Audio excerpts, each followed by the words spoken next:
요양병원에서 일하는 의사가 남긴 이야기가 큰 화제를 몰고 있습니다. 요양병원에서 진료를 보았었던 할머니에 대한 내용인데 우리 모두의 현재나 미래가 될 수 있다고 생각합니다. 요양병원에서 만난 90세가 넘은 할머니에 대한 기록. 첫인상은 변덕스러운 성질과 초점 없는 눈을 가진 투정이나 부리는 늙은 노인이었습니다. 간병인들이 노인에게 음식을 빨리 안 먹고 흘린다고 핀잔을 주고 대체 왜 말을 못 알아먹냐고 큰 소리로 말할 때면 지지 않고 맞서며 더욱더 큰 소리로 안 들린다고 소리 지르는 노인이었습니다. 양말이나 신발 한 짝을 항상 잃어버려서 직원들이 바보 취급을 하는 것 같기도 했습니다. 어느 날 담당 의사가 휴가를 가서 제가 진료를 보게 되었습니다. 처음 만난 의사라 그런지 그녀는 본인의 이야기를 시작했습니다. 부모, 형제, 자매와 화목한 가정에서 지내다가 20살에 결혼하고 25살에 애를 낳았다고 했습니다. 30대엔 애기들 키운다고 정신이 없었고 40대엔 애들을 독립시키고 남편과 함께 행복했다고 하더군요. 50대엔 갱년기로 인해 힘들었지만 손주들이 생겨서 다시 한번 삶의 의미를 찾았다고 했습니다. 하지만 60대부터는 안 좋은 일들의 연속이라고 하소연을 했습니다. 사랑하는 남편이 죽고 애들과도 사이가 멀어져 연락이 끊긴 상태라고 합니다. 그러면서 너무 외롭고 힘들다고 당신의 부모님을 떠올리면서 자기를 조금만 더 따뜻하게 봐달라고 했습니다. 나도 살아야 할 이유를 찾고 싶다고, 차라리 죽으면 편할 것 같다고 말하면서요. 이 얘기를 듣는 순간 저는 아차하면서 진료본 나날들을 반성하게 되었습니다. 의사로서 할머니를 위해 남은 시간 동안 무엇을 더 해드릴 수 있을지 고민했습니다. 그리고 3개월 후 할머니는 하늘나라로 떠났습니다. 마지막까지 가족은 오지 않았습니다. 하늘에서는 사랑하는 사람들과 행복하게 지내길 바랍니다. 이 글을 보니 무슨 생각이 드셨나요? 인생이란 드라마 속에서 우리는 어디로 향하고 있을까 합니다. 남의 일이 아닌 나에게도 언젠가 다가올 일이라는 현실에 씁쓸한 마음이 듭니다.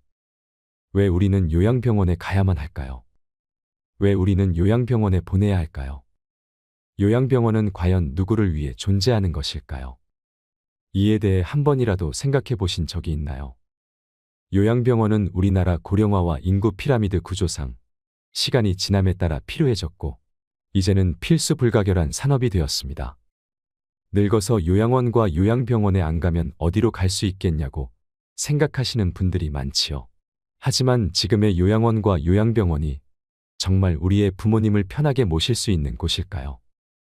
우리는 모두 진실을 알고 있습니다. 요양원과 요양병원은 사람들이 죽기 전에 시간을 보내기 위해 가는 곳이라는 것을 말입니다. 모두가 그런 것은 절대 아니겠지만 늙은 부모가 귀찮아서 돈이면 해결된다는 생각에 요양원과 요양병원으로 보내지는 노부모들이 많아지고 있습니다. 이때 부모님의 슬픈 얼굴을 자세히 들여다보는 자식들이 얼마나 될까요? 물론 현실적인 어려움 때문에 어쩔 수 없어서 애써 외면하고 모른 척하며 가슴이 무너지는 경우가 많을 것입니다. 눈을 마주치지 못하는 자식들 앞에서 부모님은 슬픔을 드러내지 않으려 애쓰고 굳어만 가는 얼굴에 미소를 지으려고 노력합니다. 죽음이 다가온다는 사실만 생각해도 무섭고 두려운데 최대한 티를 내지 않고 자신은 걱정하지 말고 잘 살아라는 부모님의 말씀 한마디에 자식들은 처음엔 마음이 무겁지만 이내 팍팍한 현실에 부딪혀 부모님에 대한 관심이 멀어지고 맙니다. 왜 이런 일들이 비일비재하게 일어날까요? 앞에서도 말씀드렸다시피 우리나라의 인구 고령화와 인구 피라미드 구조 때문입니다. 사람들이 결혼을 많이 하지 않으니 아이도 많이 낳지 않습니다. 또한 결혼을 하고도 아이를 낳지 않는 딩크족도 많이 생기고 있습니다. 결혼하지 않고 부모에게 의지하는 캥거루족도 많지요. 통계적으로 한 가정의 자녀가 1명 미만이라는 충격적인 조사 결과도 있습니다. 이에 반해 노인 인구는 빠르게 증가하고 있습니다. 그래서 지금의 30, 40대들이 20년 후 50대, 60대가 되면 70대, 80대 부모님을 부양해야 합니다. 노인이 노인을 부양해야 하는 그런 상황입니다. 1950년 혹은 그 이전에 태어난 부모님들은 아마 상상도 하기 힘들 정도로 정말 많은 고생을 하셨을 겁니다. 예전에는 이런 요양병원이 많지 않았습니다. 그래서 부모님이 아프면 자식들이 돌봐야 했습니다. 그렇게 몇십 년을 살다 보니 7, 80대가 되어 내 인생을 즐기지도 못하고 본인이 돌봄을 받아야 하는 상황이 오는 것입니다. 지금은 세상이 바뀌고 인식이 바뀌면서 굳이 힘들게 부양하지 않아도 된다고 생각을 하는 사람들도 많아졌습니다. 하지만 실제로 그렇게 하려고 하면 여러 가지 문제가 발생할 수 있기 때문에 쉬운 결정이 아니라는 것은 분명하지요. 그 중에서는 금전적인 문제도 있습니다. 요즘에 많이 보내는 요양병원은 간병비가 장기요양보험이 적용되지 않는다는 사실을 아시나요? 그래서 환자나 간병인이 100% 자비로 부담해야 하는 실정입니다. 예를 들어 6인실에 입원하는 경우 40만 원 정도 들어갑니다. 거기다가 입원 시 본인 부담금도 발생하는데요.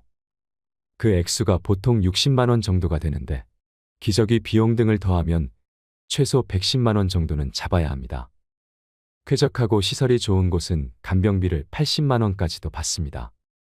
병원마다 차등이 있지만 110만 원이 최소한의 금액이라는 것입니다. 적자보는 병원은 시설의 질을 높이려고 노력하지 않고 진료비를 높이는 데만 집중하고 있습니다. 그런 곳은 부모님을 보내놓고도 기분이 찜찜합니다. 시설 투자나 서비스 질에 대해서는 방치하고 환자 유치에만 심혈을 기울이는 곳에 입원해 있으면 좋은 게 별로 없습니다. 그래서 가격이 합리적이면서 친절하고 좋은 요양병원을 찾기란 하늘의 별 따기라는 것입니다. 그렇다고 해서 요양원에 보내는 건 더 좋지 않습니다. 가장 큰 문제는 상주하는 의사가 없다는 것입니다. 실제로도 요양원에 입소한 어르신들 중에서는 큰 문제가 있음에도 불구하고 제때 치료를 받지 못하는 경우도 많이 있습니다. 그래서 사회적 문제가 되기도 합니다. 국비 지원이 된다고는 하지만 양질의 서비스를 기대하기는 어렵습니다. 현재 요양원은 인력이 부족하여 혼자서 20명이나 30명을 돌보는 경우가 있다고 합니다. 혼자서 그 많은 환자들을 돌보려니 직원들도 힘이 들겠지요. 상대적으로 지원이 많은 국공립 요양시설은 들어가기도 정말 어렵습니다. 지금 당장 들어가고 싶어도 4년을 기다려야 하는 곳도 있습니다. 요즘은 노인분들이 이런 얘기를 뉴스나 신문으로 많이 접하면서 요양시설에 들어간다는 것 자체를 내가 죽으러 가는구나라고 생각하게 되는데요. 인생의 끝자락에서 모든 것과 이별하면서 자식에게까지 버림받는 느낌을 받는 분들이 많은 것은 이러한 이유 때문입니다. 물론 각자의 사정이 있고 감당하기 힘들기 때문에 시설에 보내는 것은 어쩔 수 없습니다. 하지만 우리는 생각해 봐야 합니다. 아무리 좋은 호텔에 가더라도 집만한 곳은 없습니다. 아무리 돈이 많아서 고급스러운 요양시설에 들어가도 며칠만 있으면 집에 오고 싶을 겁니다. 익숙한 환경에서 가족들과 함께 지내다가 평안한 죽음을 맞이하는 것을 누구나 바랄 것입니다. 이 모든 것이 거부할 수 없는 시대의 흐름이라면 막연하게 걱정만 하기보다는 스스로 원하는 죽음을 준비하고 노년을 보낼 준비를 해야 하지 않을까요? 요양병원과 요양원에 가지 않고 건강한 노후를 보내고 싶다면 3가지를 기억하시기 바랍니다. 첫 번째는 신체적 독립을 하셔야 합니다. 요양원에 가지 않고 다른 사람에게 의존하지 않으려면 육체적으로 독립하는 것이 필요합니다. 건강 수명을 늘리려면 기본적인 체력을 유지하는 것이 매우 중요합니다. 그래서 이를 위해서는 근력 운동은 필수입니다. 나이가 들어감에 따라 걷고 싶어도 걸을 수 없습니다. 누우면 죽고 서면 산다는 말이 있습니다. 최대한 눕지 말고 일어나서 살아야 합니다. 나이가 들면서 근력을 잃는 순간 급격히 노화가 됩니다. 인생 후반기에 갑자기 하반신이 전체적으로 얇아지고 골다공증이 시작될 수 있습니다. 등이나 어깨가 구부러져서 완전히 피지 못합니다. 무릎도 온전히 피지 못하고 구부러진 상태로 굳게 되는데요. 이는 근력이 약해져서 근육이 우리 몸을 지탱해주지 못해서입니다. 증상이 심해지면 팔과 다리에 힘이 빠져서 일상생활을 정상적으로 할 수 없게 됩니다. 노후에 다른 사람에게 의존하지 않고 독립적인 삶을 살려면 근력을 유지하는 것이 그 무엇보다도 중요하다고 할 수 있습니다. 덤벨을 들고 발 뒤꿈치를 올렸다 내리거나 다리를 어깨 너비로 벌리고 서서 스쿼트를 하셔도 좋고 누워서 윗몸 일으키기를 해도 도움이 됩니다. 지금 당장 실천해 보세요. 유산소 운동을 하는 것도 중요합니다. 밖에 나가셔서 걷기와 줄넘기, 수영 및 자전거 타기 등을 해보세요. 몸에 무리가 가지 않는 선에서 나에게 맞는 유산소 운동을 찾아서 꾸준히 해보시길 바랍니다. 굳이 운동 중에 하나를 선택해야 한다면 걷기를 추천합니다. 왜냐하면 걷기는 언제 어디서나 무리 없이 누구나 할 수 있는 운동이기 때문입니다. 그리고 또 중요한 것은 균형을 잡는 운동입니다. 어르신들이 특히 조심해야 하는 것은 낙상사고입니다. 노인분들 중에서는 낙상사고가 흔히 일어납니다. 낙상으로 사망하기까지 하고 신체적인 부상으로 인해 정신적인 문제로 이어지기도 합니다. 많은 전문가들이 낙상사고를 막기 위해서는 균형감을 키우고 운동의 중요성을 강조하고 있습니다. 가장 간단하고 확실한 운동 중 하나는 한 발로 서기입니다.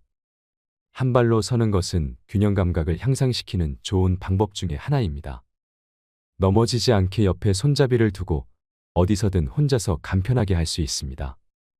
두 번째는 정신적 독립을 해야 합니다. 나이가 들어감에 따라 정신적으로 독립하는 것이 참 중요합니다. 무엇보다 가장 중요한 것은 치매에 걸리지 않고 우울증에 걸리지 않는 것입니다. 우선 우리가 치매에 걸리지 않으려면 어떻게 해야 할까요? 아직까지 치매에 대한 치료약은 개발되지 않았습니다. 지금까지 개발된 치매약은 병의 악화를 지연시킬 수 있을 뿐입니다. 따라서 치매를 예방하기 위해서는 생활 습관을 바꾸고 식습관을 건강하게 가져가야 합니다. 쉽게 할 수 있는 생활 습관으로는 음식을 꼭꼭 씹어 먹는 것입니다. 음식을 씹으면 그것만으로도 내려가는 혈류량을 증가시켜 뇌를 활성화시킵니다. 껌을 자주 씹는 것도 도움이 될 수 있습니다. 그리고 메모를 하거나 일기를 쓰는 습관도 길러보세요. 치매 환자는 한 가지 특징이 있습니다. 치매 초기에는 장기 기억은 기억할 수 있어도 단기 기억을 회상하는 데는 어려움을 겪습니다. 그 이유로는 단기 기억을 담당하는 뇌기관인 해마가 손상되었기 때문입니다. 이것을 예방하려면 매일 일기를 쓰는 것이 좋습니다. 일기를 쓰면 해마를 자극하고 해마가 퇴화되는 것을 방지할 수 있고 심지어 그 기능을 향상시킵니다. 그리고 새로운 것을 시도하고 머리를 많이 쓰는 생활 습관을 들이세요. 뇌는 지속적인 자극을 원합니다. 그 중에서도 가장 좋아하는 자극은 새로운 자극입니다. 내가 새로움에 흥분할 수 있는 자극을 많이 시도하고 경험해 보시길 바랍니다. 또한 할 수 있는 데까지 사회활동에 적극적으로 참여하세요. 젊었을 때처럼 여러 사람들과 자주 만나 어울리는 것이 치매 예방에 정말 큰 도움이 됩니다. 사람들을 만나고 이런저런 대화를 하고 다양한 사회 활동을 함께하면 뇌가 자극됩니다. 집에 혼자 있는 것은 치매로 가는 지름길입니다. 그리고 항상 웃고 즐겁게 지내세요. 웃음은 뇌를 늙지 않고 젊게 유지하는 데 도움을 준다고 합니다. 왜 그럴까요? 웃음은 우뇌와 좌뇌를 모두 자극하기 때문입니다. 웃음이 할 수 있는 일은 정말 놀랍습니다. 우리가 기분이 좋을 때 뇌로 가는 혈류가 더 활발해져서 의욕이 생기고 몸에도 활력을 불어넣어 줍니다. 하지만 우리 뇌는 진짜 웃음과 가짜 웃음을 구분할 수 없습니다. 따라서 억지로라도 웃으면 진짜 웃음에 효과가 있다고 합니다. 그러니 오늘부터 가능한 한 많이 웃으시길 바랍니다. 다음으로는 우울증에 대해 이야기하겠습니다. 정신적 독립을 방해하는 것 중 하나가 우울증입니다. 우울증은 치매의 원인이 될 수 있으며 치매 환자에게 우울 증상이 종종 나타나게 되는데요. 이러한 이유로 노인성 우울증과 치매는 구별하기 어렵습니다. 일반적으로 우울증은 치매를 촉진할 수 있기 때문에 가능한 한 빨리 치료해야 합니다. 우울증을 예방하려면 비관적이기보다는 긍정적이고 낙관적인 사고방식을 가져야 합니다. 일어나지 않은 일에 대해 걱정하지 말고 과거를 후회하지 마세요. 내게 주어진 현재를 충분히 즐기며 살아가세요. 세 번째는 경제적 독립을 해야 합니다. 우리는 지금껏 경험하지 못한 100세 시대에 살고 있습니다. 따라서 노후의 경제적 자립을 위한 준비를 빠르게 시작해야 합니다. 정년 후에도 제2의 직업이 필요한 시대입니다. 그래서 할 수만 있다면 일을 계속하는 것도 좋습니다. 일을 할 수 있다면 일을 그만두지 마세요.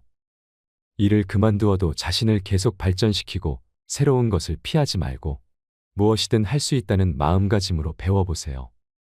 이걸 배워서 뭐해라고 생각하지 마시길 바랍니다. 이런 습관과 정신력이 쌓여서 다른 사람에게 의존하지 않는 강인함을 가지게 되는 것입니다. 그래야 노후에도 경제적으로 독립하여 건강하고 행복한 노후 생활을 할 수 있게 됩니다. 아시겠지만 가족에게 큰 병이 생기면 웃을 일이 참 없습니다. 모두가 고통스러워하고 삶 자체가 힘들어지게 됩니다. 우리 주변을 보더라도 병환이 오래가면 경제적 문제로 싸우기 시작합니다. 부모 부양 때문에 싸우는 자식들도 많습니다. 이것을 보는 부모님들은 얼마나 눈물 흘리고 가슴 아플까요? 아무것도 해줄 수 없다면 벙어리 냉가슴을 알아야 할 것입니다. 사람이 늙는 것은 자연스러운 일입니다. 누구도 죽음을 피할 수 없습니다. 하지만 죽음 앞에서 온전한 정신과 육체를 최대한 유지하면 좋겠죠. 기억과의 연결이 완전히 끊어지면 살아있어도 죽은 것이나 마찬가지라고 생각하시는 분들이 많습니다. 그래서 안락사를 도입해야 한다는 목소리도 큽니다. 여러분은 안락사에 대해 어떻게 생각하시나요? 마음대로 움직일 수 없는 상황은 말로 표현할 수 없는 고통이 될 것입니다. 이 고통은 겪지 않고는 모를 정도로 힘들고 아플 것입니다. 지금까지 우리가 노후를 잘 대비해야 하는 이유에 대해서 알아봤습니다. 요양병원 의사가 고백한 이야기 속에서 충격적인 실태와 안타까운 현실에 대해 생각해보고 사회적 합의를 통해 요양병원이나 요양원의 시스템이 개선되길 바랍니다. 늙어서 자식에게 짐이 되지 않는 3가지 방법을 꼭 기억하셔서 행복한 노후를 보내시길 바랍니다. 요양병원에서 일하는 의사가 남긴 이야기가 큰 화제를 몰고 있습니다. 요양병원에서 진료를 보았었던 할머니에 대한 내용인데 우리 모두의 현재나 미래가 될 수 있다고 생각합니다. 요양병원에서 만난 90세가 넘은 할머니에 대한 기록. 첫인상은 변덕스러운 성질과 초점 없는 눈을 가진 투정이나 부리는 늙은 노인이었습니다. 간병인들이 노인에게 음식을 빨리 안 먹고 흘린다고 핀잔을 주고 대체 왜 말을 못 알아먹냐고 큰 소리로 말할 때면 지지 않고 맞서며 더욱더 큰 소리로 안 들린다고 소리 지르는 노인이었습니다. 양말이나 신발 한 짝을 항상 잃어버려서 직원들이 바보 취급을 하는 것 같기도 했습니다. 어느 날 담당 의사가 휴가를 가서 제가 진료를 보게 되었습니다. 처음 만난 의사라 그런지 그녀는 본인의 이야기를 시작했습니다. 부모, 형제, 자매와 화목한 가정에서 지내다가 20살에 결혼하고 25살에 애를 낳았다고 했습니다. 30대엔 애기들 키운다고 정신이 없었고 40대엔 애들을 독립시키고 남편과 함께 행복했다고 하더군요. 50대엔 갱년기로 인해 힘들었지만 손주들이 생겨서 다시 한번 삶의 의미를 찾았다고 했습니다. 하지만 60대부터는 안 좋은 일들의 연속이라고 하소연을 했습니다. 사랑하는 남편이 죽고 애들과도 사이가 멀어져 연락이 끊긴 상태라고 합니다. 그러면서 너무 외롭고 힘들다고 당신의 부모님을 떠올리면서 자기를 조금만 더 따뜻하게 봐달라고 했습니다. 나도 살아야 할 이유를 찾고 싶다고, 차라리 죽으면 편할 것 같다고 말하면서요. 이 얘기를 듣는 순간 저는 아차하면서 진료본 나날들을 반성하게 되었습니다. 의사로서 할머니를 위해 남은 시간 동안 무엇을 더 해드릴 수 있을지 고민했습니다. 그리고 3개월 후 할머니는 하늘나라로 떠났습니다. 마지막까지 가족은 오지 않았습니다. 하늘에서는 사랑하는 사람들과 행복하게 지내길 바랍니다. 이 글을 보니 무슨 생각이 드셨나요?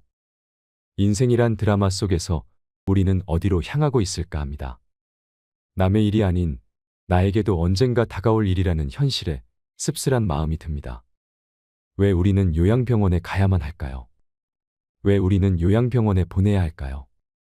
요양병원은 과연 누구를 위해 존재하는 것일까요?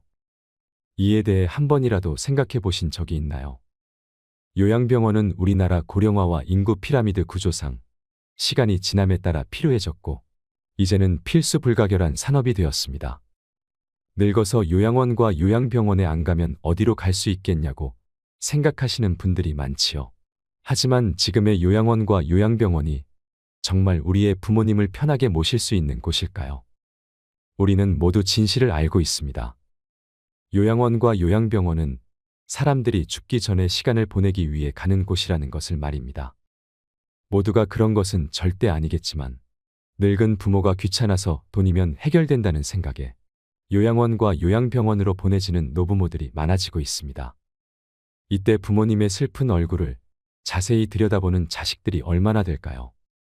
물론 현실적인 어려움 때문에 어쩔 수 없어서 애써 외면하고 모른 척하며 가슴이 무너지는 경우가 많을 것입니다.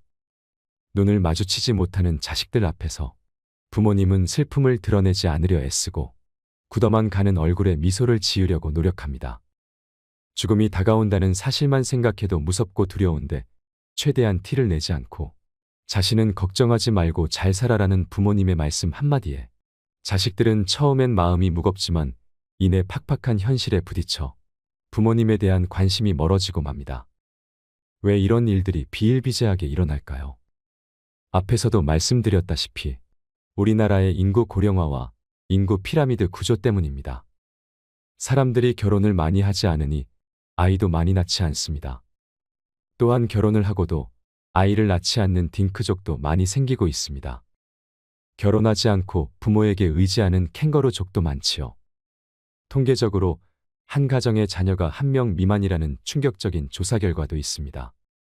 이에 반해 노인 인구는 빠르게 증가하고 있습니다. 그래서 지금의 30, 40대들이 20년 후 50대, 60대가 되면 70대, 80대 부모님을 부양해야 합니다. 노인이 노인을 부양해야 하는 그런 상황입니다. 1950년 혹은 그 이전에 태어난 부모님들은 아마 상상도 하기 힘들 정도로 정말 많은 고생을 하셨을 겁니다. 예전에는 이런 요양병원이 많지 않았습니다. 그래서 부모님이 아프면 자식들이 돌봐야 했습니다. 그렇게 몇십 년을 살다 보니 7, 80대가 되어 내 인생을 즐기지도 못하고 본인이 돌봄을 받아야 하는 상황이 오는 것입니다. 지금은 세상이 바뀌고 인식이 바뀌면서 굳이 힘들게 부양하지 않아도 된다고 생각을 하는 사람들도 많아졌습니다. 하지만 실제로 그렇게 하려고 하면 여러 가지 문제가 발생할 수 있기 때문에 쉬운 결정이 아니라는 것은 분명하지요. 그 중에서는 금전적인 문제도 있습니다. 요즘에 많이 보내는 요양병원은 간병비가 장기요양보험이 적용되지 않는다는 사실을 아시나요? 그래서 환자나 간병인이 100% 자비로 부담해야 하는 실정입니다. 예를 들어 6인실에 입원하는 경우 40만 원 정도 들어갑니다. 거기다가 입원 시 본인 부담금도 발생하는데요. 그 액수가 보통 60만 원 정도가 되는데 기저귀 비용 등을 더하면 최소 110만 원 정도는 잡아야 합니다. 쾌적하고 시설이 좋은 곳은 간병비를 80만 원까지도 받습니다. 병원마다 차등이 있지만 110만 원이 최소한의 금액이라는 것입니다. 적자 보는 병원은 시설의 질을 높이려고 노력하지 않고 진료비를 높이는 데만 집중하고 있습니다. 그런 곳은 부모님을 보내놓고도 기분이 찜찜합니다. 시설 투자나 서비스 질에 대해서는 방치하고 환자 유치에만 심혈을 기울이는 곳에 입원해 있으면 좋은 게 별로 없습니다. 그래서 가격이 합리적이면서 친절하고 좋은 요양병원을 찾기란 하늘의 별 따기라는 것입니다. 그렇다고 해서 요양원에 보내는 건 더 좋지 않습니다. 가장 큰 문제는 상주하는 의사가 없다는 것입니다. 실제로도 요양원에 입소한 어르신들 중에서는 큰 문제가 있음에도 불구하고 제때 치료를 받지 못하는 경우도 많이 있습니다. 그래서 사회적 문제가 되기도 합니다. 국비 지원이 된다고는 하지만 양질의 서비스를 기대하기는 어렵습니다. 현재 요양원은 인력이 부족하여 혼자서 20명이나 30명을 돌보는 경우가 있다고 합니다. 혼자서 그 많은 환자들을 돌보려니 직원들도 힘이 들겠지요. 상대적으로 지원이 많은 국공립 요양시설은 들어가기도 정말 어렵습니다. 지금 당장 들어가고 싶어도 4년을 기다려야 하는 곳도 있습니다. 요즘은 노인분들이 이런 얘기를 뉴스나 신문으로 많이 접하면서 요양시설에 들어간다는 것 자체를 내가 죽으러 가는구나라고 생각하게 되는데요.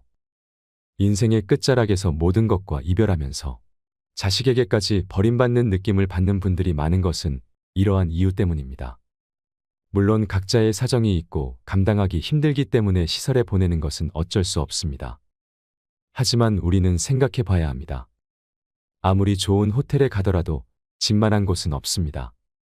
아무리 돈이 많아서 고급스러운 요양시설에 들어가도 며칠만 있으면 집에 오고 싶을 겁니다. 익숙한 환경에서 가족들과 함께 지내다가 평안한 죽음을 맞이하는 것을 누구나 바랄 것입니다. 이 모든 것이 거부할 수 없는 시대의 흐름이라면 막연하게 걱정만 하기보다는 스스로 원하는 죽음을 준비하고 노년을 보낼 준비를 해야 하지 않을까요? 요양병원과 요양원에 가지 않고 건강한 노후를 보내고 싶다면 세 가지를 기억하시기 바랍니다. 첫 번째는 신체적 독립을 하셔야 합니다. 요양원에 가지 않고 다른 사람에게 의존하지 않으려면 육체적으로 독립하는 것이 필요합니다. 건강 수명을 늘리려면 기본적인 체력을 유지하는 것이 매우 중요합니다. 그래서 이를 위해서는 근력 운동은 필수입니다. 나이가 들어감에 따라 걷고 싶어도 걸을 수 없습니다. 누우면 죽고 서면 산다는 말이 있습니다. 최대한 눕지 말고 일어나서 살아야 합니다. 나이가 들면서 근력을 잃는 순간 급격히 노화가 됩니다. 인생 후반기에 갑자기 하반신이 전체적으로 얇아지고 골다공증이 시작될 수 있습니다. 등이나 어깨가 구부러져서 완전히 피지 못합니다. 무릎도 온전히 피지 못하고 구부러진 상태로 굳게 되는데요. 이는 근력이 약해져서 근육이 우리 몸을 지탱해주지 못해서입니다. 증상이 심해지면 팔과 다리에 힘이 빠져서 일상생활을 정상적으로 할 수 없게 됩니다. 노후에 다른 사람에게 의존하지 않고 독립적인 삶을 살려면 근력을 유지하는 것이 그 무엇보다도 중요하다고 할 수 있습니다. 덤벨을 들고 발 뒤꿈치를 올렸다 내리거나 다리를 어깨 너비로 벌리고 서서 스쿼트를 하셔도 좋고 누워서 윗몸 일으키기를 해도 도움이 됩니다. 지금 당장 실천해 보세요. 유산소 운동을 하는 것도 중요합니다. 밖에 나가셔서 걷기와 줄넘기, 수영 및 자전거 타기 등을 해보세요. 몸에 무리가 가지 않는 선에서 나에게 맞는 유산소 운동을 찾아서 꾸준히 해보시길 바랍니다. 굳이 운동 중에 하나를 선택해야 한다면 걷기를 추천합니다. 왜냐하면 걷기는 언제 어디서나 무리 없이 누구나 할 수 있는 운동이기 때문입니다. 그리고 또 중요한 것은 균형을 잡는 운동입니다. 어르신들이 특히 조심해야 하는 것은 낙상사고입니다.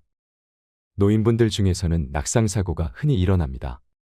낙상으로 사망하기까지 하고 신체적인 부상으로 인해 정신적인 문제로 이어지기도 합니다. 많은 전문가들이 낙상사고를 막기 위해서는 균형감을 키우고 운동의 중요성을 강조하고 있습니다. 가장 간단하고 확실한 운동 중 하나는 한 발로 서기입니다. 한 발로 서는 것은 균형 감각을 향상시키는 좋은 방법 중에 하나입니다. 넘어지지 않게 옆에 손잡이를 두고 어디서든 혼자서 간편하게 할 수 있습니다. 두 번째는 정신적 독립을 해야 합니다. 나이가 들어감에 따라 정신적으로 독립하는 것이 참 중요합니다. 무엇보다 가장 중요한 것은 치매에 걸리지 않고 우울증에 걸리지 않는 것입니다. 우선 우리가 치매에 걸리지 않으려면 어떻게 해야 할까요? 아직까지 치매에 대한 치료약은 개발되지 않았습니다. 지금까지 개발된 치매약은 병의 악화를 지연시킬 수 있을 뿐입니다.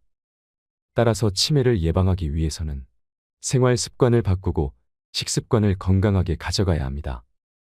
쉽게 할 수 있는 생활 습관으로는 음식을 꼭꼭 씹어 먹는 것입니다. 음식을 씹으면 그것만으로도 내려가는 혈류량을 증가시켜 뇌를 활성화시킵니다. 껌을 자주 씹는 것도 도움이 될 수 있습니다.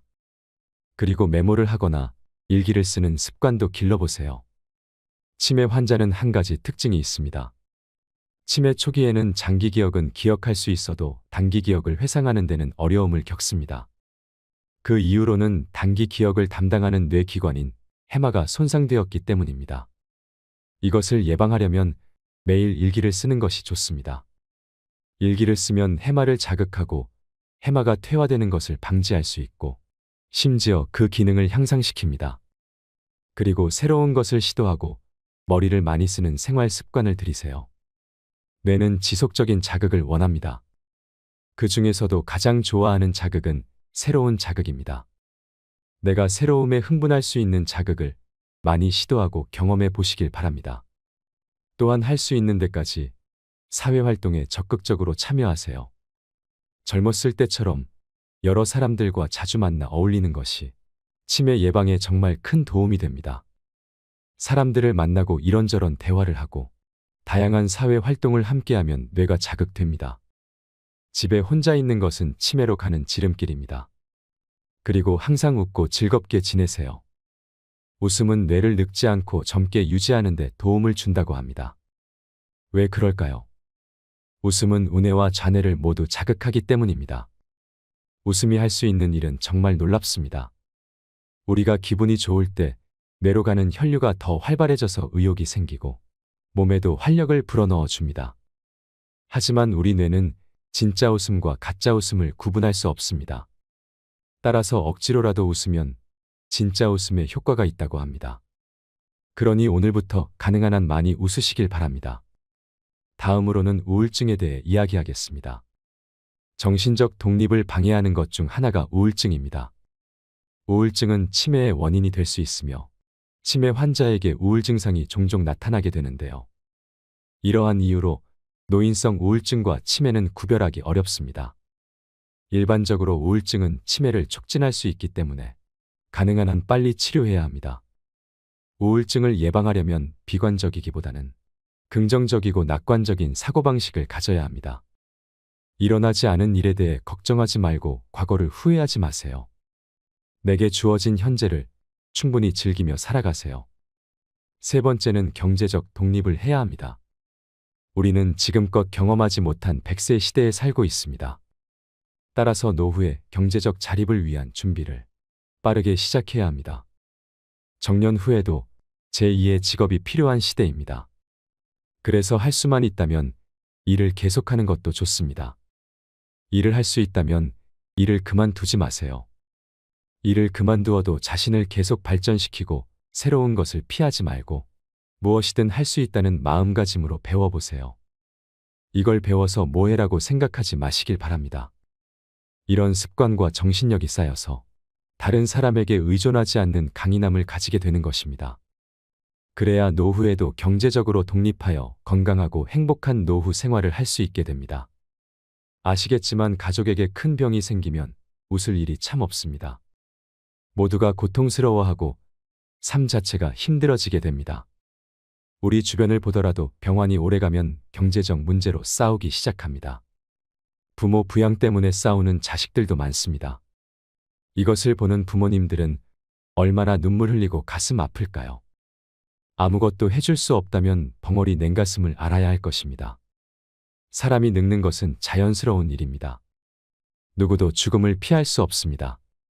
하지만 죽음 앞에서 온전한 정신과 육체를 최대한 유지하면 좋겠죠. 기억과의 연결이 완전히 끊어지면 살아있어도 죽은 것이나 마찬가지라고 생각하시는 분들이 많습니다. 그래서 안락사를 도입해야 한다는 목소리도 큽니다. 여러분은 안락사에 대해 어떻게 생각하시나요? 마음대로 움직일 수 없는 상황은 말로 표현할 수 없는 고통이 될 것입니다. 이 고통은 겪지 않고는 모를 정도로 힘들고 아플 것입니다. 지금까지 우리가 노후를 잘 대비해야 하는 이유에 대해서 알아봤습니다. 요양병원 의사가 고백한 이야기 속에서 충격적인 실태와 안타까운 현실에 대해 생각해보고 사회적 합의를 통해 요양병원이나 요양원의 시스템이 개선되길 바랍니다. 늙어서 자식에게 짐이 되지 않는 세 가지 방법을 꼭 기억하셔서 행복한 노후를 보내시길 바랍니다. 이상으로 책틀맨이었습니다. 지혜를 쌓는 당신의 오늘이 아름답습니다. 더 좋은 영상으로 찾아뵙겠습니다.